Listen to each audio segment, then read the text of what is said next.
Welcome to Life Extension Live. I'm Dr. Mike, and now Crystal's phone is going off. She's watching the show too. It's not good enough to be on the show. You got to watch it as well. I have to watch it. Well, that's how I can see your comments. That's right. Don't forget, you can ask questions, make comments. We can follow you right there. And we love doing that live. Hey, today, very important show. Eye care. May is National Vision Month, sponsored by the National Eye Institute, a part of the NIH. Great website right there. Hannah just threw that up for us. A lot of good stuff to learn. Right? So, I mean, and what I like about this is it's a family focus. Oh, that's right. You were telling me. For this month or this year. Don't forget about the kids. Don't forget about the kids. They got to be able to see too. They need routine eye exams as well. And the dogs. And the dog. The dogs need sunglasses too. The cats, Oh, I'm going to get that. You're going to get in trouble. Cats are wonderful. All right, so here's the thing. Visual impairment issues, right? They touch all ages. You know, when on this show we talk a lot about like diabetes, you know, or heart disease, age-related things, right? The older you get, you deal with these kind of things. But here's the thing. When it comes to vision health, all ages are at risk, right? That's very true. And one of those reasons is because the light. There's so many lights in here that you all can't see in the studio. The light from our phones, we'll talk about some of that, but that is causing damage to your eyes. Yeah, all ages. So good news is there is some nutritional support for some of the stuff we're going to talk about. So on today's show, here's what we're going to do. Number one, we're going to talk about the top 5 vision problems and their nutritional solutions. Then we're going to talk about frequently asked questions about vision. And then we will end with your healthy eye check. So let's get right into this. Okay. Number one, right? Number one. Refractive errors. Now, right there, people are like, what? Refractive errors. This is nearsightedness. This is farsightedness stuff, right? Yes, astigmatism. Yeah, all of that. Myopia is probably, I think, one of the more common ones, nearsightedness. That's what we're talking about here. Why does that happen? Well, listen, your eyes are basically managing light bouncing around, right? So if there's changes in the shape of your lens or your retina or the globe of your eye, that light kind of gets bounced around weird. Yeah, imagine how the light bounces around if you break a glass or if there's a broken glass and how that light just scatters and it affects it's the same idea. It's the same idea. And so very common. Here's what you taught me, and I found this to be very interesting, that this is maybe more genetic. Oh, yes. Over 161 different genes at this point have been involved or have shown to be involved with just the inability to see far away. Yeah. Just that part.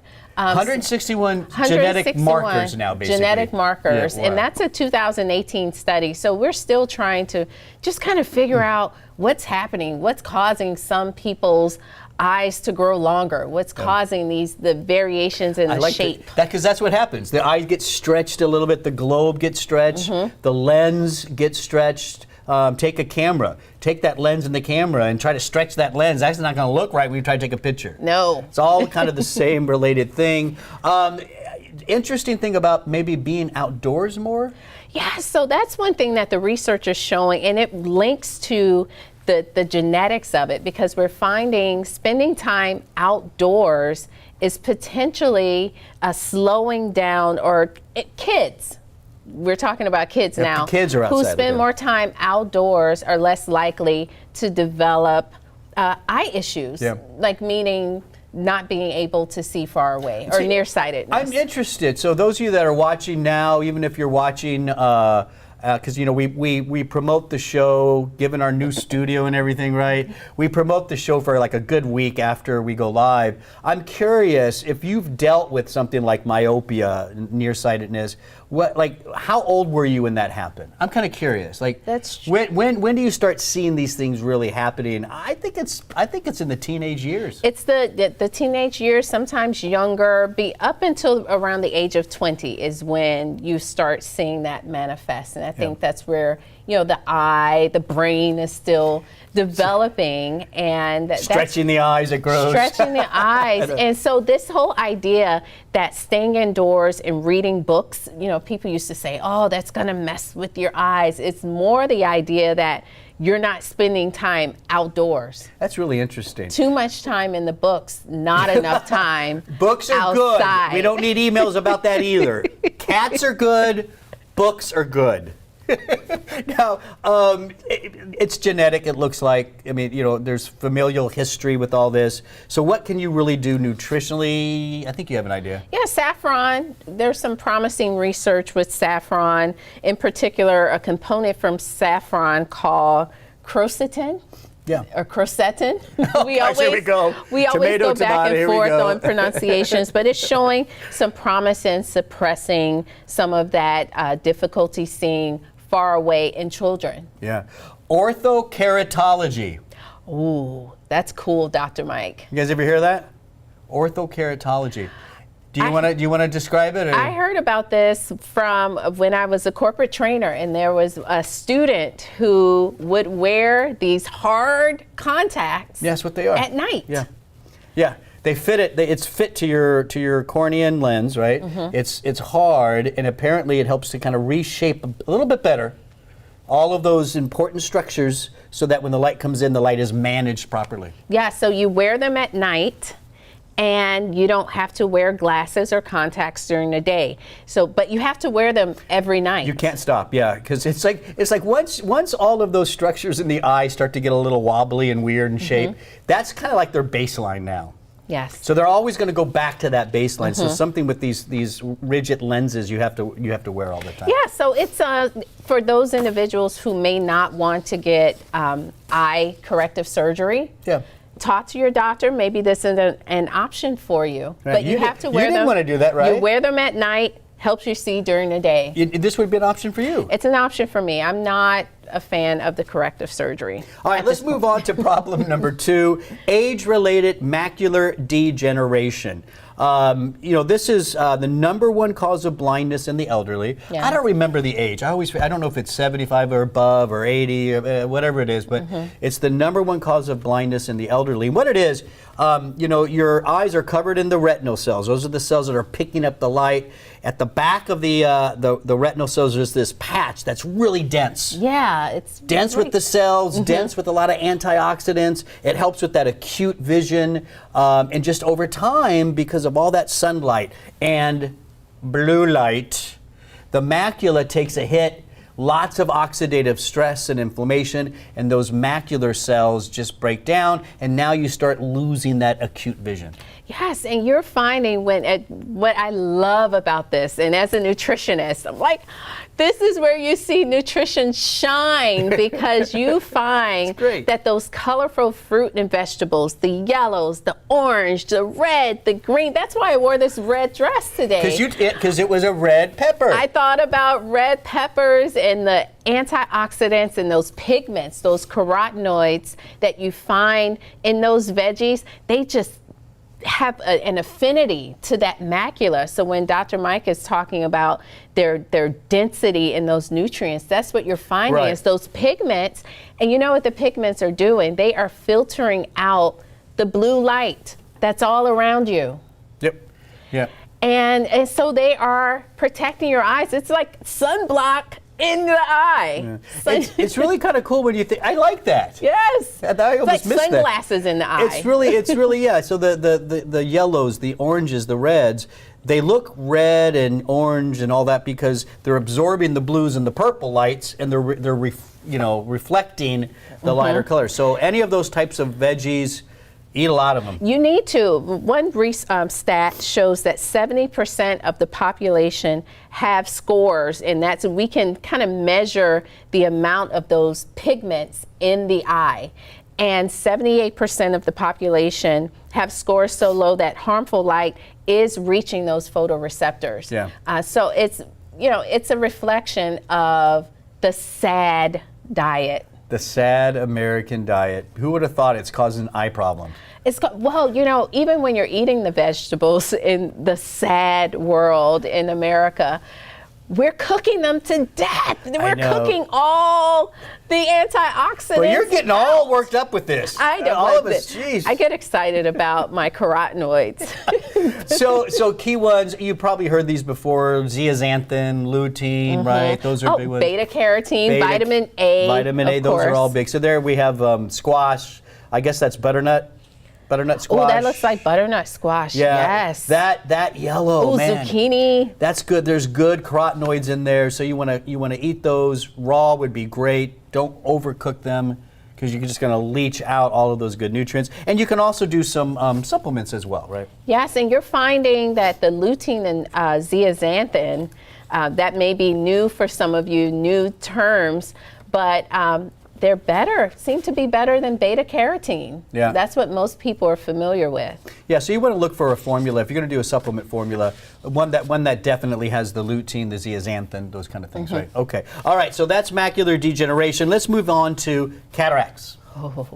Yeah, now this, I think, correct me if I'm wrong, globally speaking, putting all ages together, number one cause of blindness, yes. right? You're right, Dr. Mike. Macular degeneration for older. Right. But when you just put it all together, all of us in the group, it's cataracts. It's cataracts. And it's really sad because there's a lot of prevention when you start looking at cataracts with the oxidative stress that's involved, with the glycation Let's that's talk involved. about that, right? Because that's big.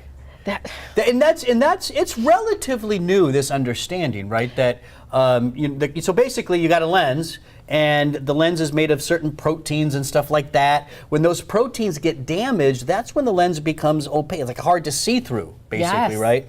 Well, one of the key things that happens, looks like we got some proteins there with maybe some falling sugar. That's what it looks like. But it's the sugar. The sugar attacks those proteins in the lens. That's called glycation. And we really believe that's one of the leading reasons cataracts develop. Yes, because those sugars bind to the proteins, causes those proteins to become dysfunctional.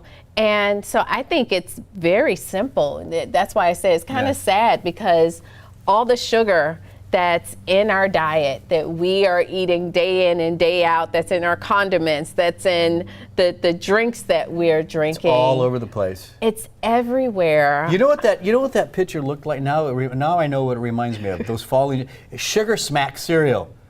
Do you remember that? I do. Robson, you remember? No, I don't know if Robson. That kind of looked like a bean. Sugar Smack. One of the greatest cereals. Oh, I shouldn't say that. No. It's a bad cereal. Cats are good. Books are good. Sugar Smacks are bad. All right. So there is a natural solution, right? Yeah, carnosine. Carnosine. You got to explain what that is. So carnosine is a nutrient. It's actually a dipeptide or a tripeptide. Basically, it's a dipeptide meaning amino acids joined together, and it can be helpful with kind of stopping that glycation process. Yeah, it's an anti-glycation nutrient. Yes, it is, and there's research with taking the carnosine orally as well as topically, like in the form of an eye drop. Eye drops, yeah. And it can help with that glycation process where that sugar is binding to the protein. Now listen, I mean, and again, the earlier the better.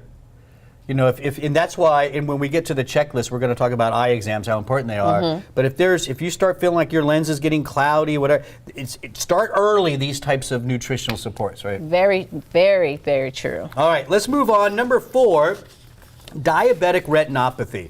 This goes back to that same concept of glycation. At the end of the day, why is having a lot of sugar in your body so bad? Sugar likes to bind to proteins, even fats, and destroy them. That's called glycation. That's not good for your vessels, your brain, your nerves, and your eyes, right? Right, and so we are all very aware that whenever you're diabetic, you're at higher risk of going blind. and you find that diabetic retinopathy is present in 50% of diabetics. 50%, yeah. And we're even seeing it in people who may not even be diabetic just because of the exposure to the sugar. But what we're finding with diabetic retinopathy is that it's damaging those blood vessels. Yeah. That's kind of supplying the blood to the retina. And that's what sugar does, right? There's a lot of protein in your blood vessels. The structure of the vessel itself is maintained by these proteins. Some of these proteins are communicators in the vessels, and when you start damaging them, there's all sorts of problems that can pop up. And one thing about diabetic retinopathy, it's a reflection of your systemic health, systemic vascular disease. Yeah, yeah. So if you're dealing with that, you probably have blood vessel issues. All over. All over. Yeah, all over. Increased risk of heart attack and stroke. Yeah, we call this end organ damage, and that's what you don't want to hear. If you're dealing with sugar issues, it's so important to get those under control. We've talked about, measuring your sugar levels, looking at hemoglobin A1C, which is a marker of glycation. All those things you want down, right? Not up, down. Yes. Because when they're up too long, you end up damaging the end organs, your eyes, your heart, your brain, etc. Yes, really sad. We do have some nutritional solutions, though. At least, again, early intervention is key. One of my favorites is a form of vitamin B1, which is thiamine, but benfotiamine, which is a fat-soluble form of thiamine, has been shown to be kind of an anti-glycation B vitamin, but B12 is also beneficial. B6 can be helpful as well. Remember, B6 had a lot of research going around about, I 6, remember. 7, 8 years ago? That's a little controversial. It is. Different forms of B6. The key one I think that is used mostly now in supplements is P5P. Yes, pyridoxal 5-phosphate. It's when you see that in a supplement, that's just a special. It's a special form of B6 that has been researched. Yes. Right? So that's diabetic retinopathy. Take care of your sugar levels. Get your sugar levels checked. Your hemoglobin A1C checked. If your doctor has you on a regimen, stick to that. Think about diet. Think about some of these other nutritional solutions. Protect your eyes. Very important. Preserving that vision. All right. Yes. Number 5 is glaucoma. Right? Glaucoma. Now, here's the thing. Now, glaucoma, very simple. You have fluid in your eye, which means there's pressure in your eye. And if the pressure's too high, damage can happen. That's glaucoma. Now, there's different types. We're not going to get into all that. I think we're going to offer up a protocol at the end, or is it? Yes, we will. You can learn all about it, like in detail, about open versus closed glaucoma.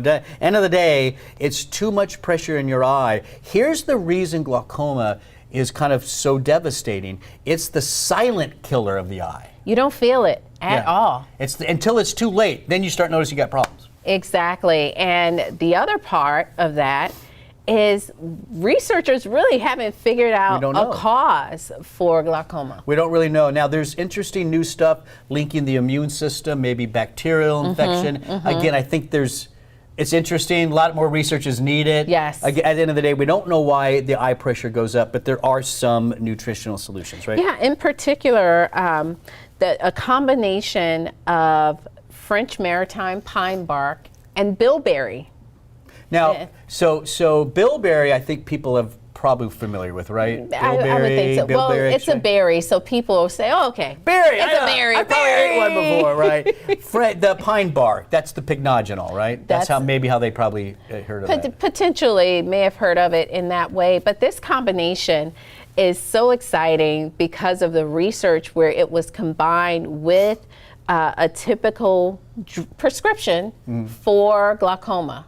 Latanoprost. Anyone who's dealing with glaucoma, you're probably taking this, and what they're finding that the combination really helped to improve the pressure in the eye. It brought it down more, right? Yes. Significantly more than either just the drug by individually. itself. Yeah. So there are some nutritional solutions for that as well. Again, if you're diagnosed with glaucoma, follow your doctor's orders, get on treatment, because it's key. It's key to bring down that pressure. And the good news, if you do bring it down and sustain it, you can be okay. Yes, and a bonus. This isn't in our notes, but PEA, which is a type of fatty acid. PEA? There's some research with PEA and glaucoma. Really? I thought, see, to me, so PA, because you don't know, there's more, for me, it's a pain thing. Yeah. But there's some, oh, wow, that's very Yes. interesting. So PEA is something else to look at. Look at that, Dr. Crystal talking off the notes. Pretty good. So so there's those five, listen, those are the 5 big ones, right? Yeah. 5 big eye issues. We gave you why they happen and some nutritional solutions. Let's move into some vision FAQs. Yeah, this is what people are out there Googling, and while we're kind of pulling up some of these FAQs, I'll also see if we have any chat. Yes, thank you to everyone who's watching. We have some viewers on. Very I think nice. my phone's kind of delayed with loading, so if you're saying hi and I'm not responding, we still appreciate you anyway. Thanks for watching. Let's go to the FA. So again, this is what people are most interested on, like Google, right? Yeah, just a couple questions So the we first wanted one, to highlight. can eye supplements improve vision? Short answer, Yes, long answer, maybe. it all depends, right? So if we're just Robson, you talking like about that? You don't think nearsightedness, farsightedness, where it's involved with the shape of the lens or the cornea, you may have some improvement there. That's kind of what we talked about earlier in the show. Saffron may be beneficial. Macular degeneration, though, for sure. Right. So when we start talking about more of like the eye concerns, the eye diseases, you're actually seeing the saffron's pretty impressive. Oh man, I saw one study where, you know, when you go to the doctor's office and you have to read the letters. The Snellen chart or something, whatever it's called. Exactly. Saffron helped to improve people's ability to read lower, right? That's good. Lower means you're reading smaller letters. You It dropped don't have to go down like this anymore. 1 to 2 lines. Yeah, I think that's a D or a B. Yeah. And your body language, that's exactly what people do. They do stuff like as if this helps.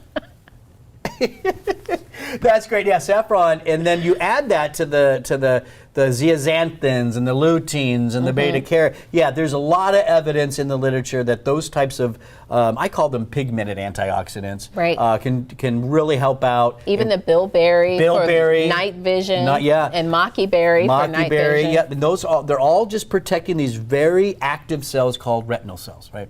That's right. All right, let's go on to another question here. I think we have it. Yep. It's popping up there on the screen. How to treat dry eye naturally? You want to take that one? That's a good one. My favorite suggestion, omega-3 fatty acids, Yeah. fish oil. Who knew? I'll tell you why. And an eye drop? No. You need this internally. And it prevents your tears from evaporating. Wow, that's pretty cool. So it reminds me of the skin. Like if you are dealing with dry